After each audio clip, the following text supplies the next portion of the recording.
ಶ್ರೀ ಗುರುಭ್ಯೋ ನಮಃ. ಭಾಗ್ಯನಗರದ ಭಾಗ್ಯಶಾಲಿಗಳಾದ ಪ್ರತಿಯೊಬ್ಬ ವಿದ್ವಾಂಸರಿಗೆ, ಪುರೋಹಿತರಿಗೆ, ಎಲ್ಲ ಗಣ್ಯ ಸದ್ಗೃಹಸ್ಥರಿಗೆ, ಸ್ವಯಂ ಸೇವಕರಿಗೆ, ಮಹಿಳೆಯರಿಗೆ, ಯುವಕರು, ಯುವತಿಯರು, ಬಾಲಕರು, ಬಾಲಕಿಯರು ಎಲ್ಲರಿಗೂ ವಂದನೆಗಳು. ಇನ್ನೇನು ಚಾತುರ್ಮಾಸ್ಯ ಹತ್ತಿರ ಬರ್ತಾ ಇದೆ. ನಿಮ್ಮ ಜೀವನದ ಅತಿ ದೊಡ್ಡದಾದಂತಹ ಪರ್ವಕಾಲ, ಅತಿ ದೊಡ್ಡದಾದಂತಹ ಪುಣ್ಯವನ್ನು ಗಳಿಸುವ, ಸಂಪಾದನೆ ಮಾಡುವಂತಹ ಒಂದು ಮಹೋತ್ಸವಕ್ಕೆ ತಾವೆಲ್ಲ ಅಣಿಯಾಗ್ತಾ ಇದ್ದೀರಿ. ಎಲ್ಲ ಸಿದ್ಧತೆಗಳು ಬಹಳ ವೈಭವದಿಂದ, ವೇಗದಿಂದ, ಪ್ರಗತಿಯಿಂದ ಸಾಗಿದೆ ಅಂತ ನಾವು ಭಾವಿಸ್ತಾ ಇದ್ದೇವೆ. ದೇಶದ ನಾನಾ ಭಾಗಗಳಿಂದ ಎಲ್ಲ ತರಹದ ಭಕ್ತರು, ಅದು ವಿದ್ವಾಂಸರಿರಬಹುದು, ಸಾಮಾನ್ಯರಿರಬಹುದು, ಪ್ರತಿಯೊಬ್ಬರೂ ಈ ಒಂದು ಭಾಗ್ಯನಗರದ ಚಾತುರ್ಮಾಸ್ಯವನ್ನು ಎದುರು ನೋಡ್ತಾ ಇದ್ದಾರೆ. ತುಂಬ ಆಶೆಯಿಂದ, ಅನೇಕ ಹೊಸ ಮೈಲುಗಲ್ಲುಗಳನ್ನು ಇದು ಸ್ಥಾಪಿಸುತ್ತೆ ಎಂಬ ಅಭಿಲಾಷೆಯಿಂದ ಇದನ್ನು ಎದುರು ನೋಡ್ತಾ ಇದ್ದಾರೆ. ಈಗಾಗಲೇ ತಾವು ಅನೇಕ ಕಾರ್ಯಕ್ರಮಗಳಲ್ಲಿ ತಮ್ಮನ್ನು ತಾವು ಭಾಗವಹಿಸಿಕೊಂಡಿದ್ದೀರಿ, ವಿಶೇಷವಾಗಿ ತೊಡಗಿಸಿಕೊಂಡಿದ್ದೀರಿ, ಸಿದ್ಧತೆಯನ್ನು ಮಾಡ್ತಾ ಇದ್ದೀರಿ. ಅದು ಶ್ರೀಪಾದಂಗಳವರ ಸ್ವಾಗತ ಇರಬಹುದು, ಅವರ ವಸತಿ ಇರಬಹುದು, ವಿದ್ಯಾರ್ಥಿಗಳಿರಬಹುದು, ವಿದ್ವಾಂಸರಿರಬಹುದು, ಪೂಜಾ ವ್ಯವಸ್ಥೆ, ದರ್ಶನದ ವ್ಯವಸ್ಥೆ, ವಿದ್ಯಾರ್ಥಿಗಳ ವ್ಯವಸ್ಥೆ, ಗಣ್ಯರ ವ್ಯವಸ್ಥೆ, ಸೇವಾಕರ್ತರ ವ್ಯವಸ್ಥೆ, ಸ್ವಯಂ ಸೇವಕರಿಗೆ ಮಾರ್ಗದರ್ಶನ, ಅವರಿಗೆ ಪ್ರೋತ್ಸಾಹ, ಅಡಿಗೆ, ಊಟ, ಅಡಿಗೆಯವರು, ಅಡಿಗೆ ಮಾಡುವ ವ್ಯವಸ್ಥೆ, ಭೋಜನ ಶಾಲೆ, ಆಹಾರ ಸಾಮಗ್ರಿಗಳು, ಉಪಹಾರದ ವ್ಯವಸ್ಥೆ, ಸಾರ್ವಜನಿಕರ ವಸತಿ, ಸ್ವಾಗತ, ಸೂಕ್ತವಾದ ಅವರೆಲ್ಲರಿಗೂ ನೀಡಬೇಕಾದಂತಹ ಮಾಹಿತಿ, ಅವರಿಗೆ ಆಹ್ವಾನ, ಉಪನ್ಯಾಸ, ಸಾಂಸ್ಕೃತಿಕ ಕಾರ್ಯಕ್ರಮಗಳು, ಸಂಗೀತ, ವಿದ್ವದ್ಗೋಷ್ಠಿಗಳು, ಯುವಕರ ಕಾರ್ಯಕ್ರಮಗಳು, ವಿಡಿಯೋ, ಫೋಟೋ, ಒಂದಲ್ಲ ಎರಡಲ್ಲ, ಒಂದು ಚಾತುರ್ಮಾಸ್ಯ ಅಂದರೆ ನೂರಾರು ವ್ಯವಸ್ಥೆಗಳಿರುತ್ತೆ. ಆ ಎಲ್ಲ ವ್ಯವಸ್ಥೆಗಳಲ್ಲಿ ನೀವೆಲ್ಲರೂ ನಿಮ್ಮನ್ನು ನೀವು ತೊಡಗಿಸಿಕೊಂಡಿದ್ದೀರಿ, ಬೇಕಾದಷ್ಟು ವ್ಯವಸ್ಥೆಯನ್ನು ಮಾಡ್ತಾ ಇದ್ದೀರಿ.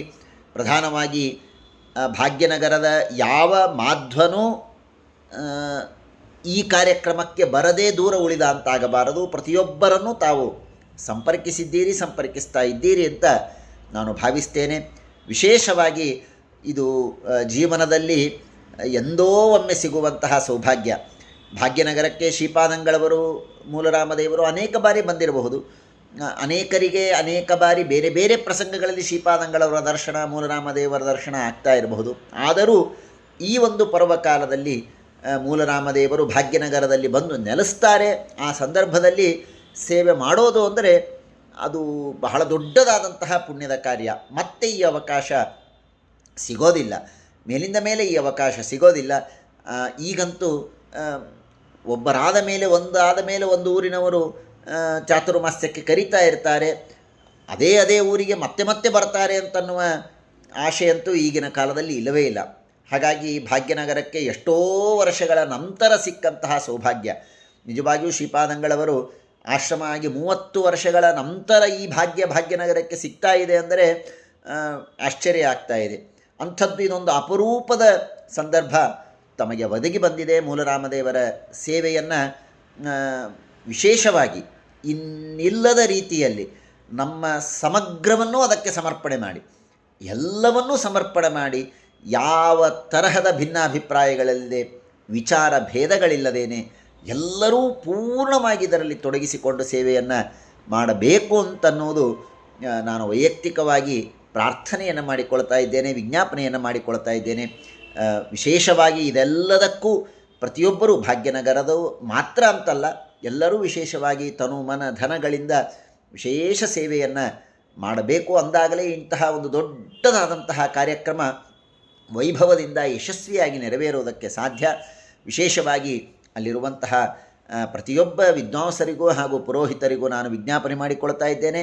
ಈ 2 ತಿಂಗಳುಗಳ ಕಾಲ, ಅದರ ಈಗ ಪೂರ್ವಭಾವಿಯಾಗಿ ಇರಬಹುದು, ಚಾತುರ್ಮಾಸ್ಯದ ಸಂದರ್ಭದಲ್ಲಿ ಇರಬಹುದು, ತಮ್ಮ ಮಾರ್ಗದರ್ಶನ, ತಮ್ಮ ಸಹಭಾಗಿತ್ವ ಇದರಲ್ಲಿ ತುಂಬ ಅವಶ್ಯಕ. ತಾವೆಲ್ಲರೂ ಈ ಕಾರ್ಯಕ್ರಮವನ್ನು ಯಶಸ್ವಿಯಾಗಿ ನಿರ್ವಹಿಸಿ ಗುರುಗಳಿಗೆ, ಮೂಲರಾಮದೇವರಿಗೆ ಸಮರ್ಪಣೆ ಮಾಡ್ತೀರಿ ಅಂತ ನಾನು ಆಶಿಸ್ತಾ ಇದ್ದೇನೆ. ನಮಸ್ಕಾರಗಳು. ಭಾಗ್ಯನಗರದ ಚಾತುರ್ಮಾಸ್ಯವನ್ನು ನಾವು ಎದುರು ನೋಡ್ತಾ ಇದ್ದೇವೆ. ಶೀಘ್ರದಲ್ಲಿ ಪ್ರತ್ಯಕ್ಷವಾಗಿ ಭೇಟಿಯಾಗೋಣ.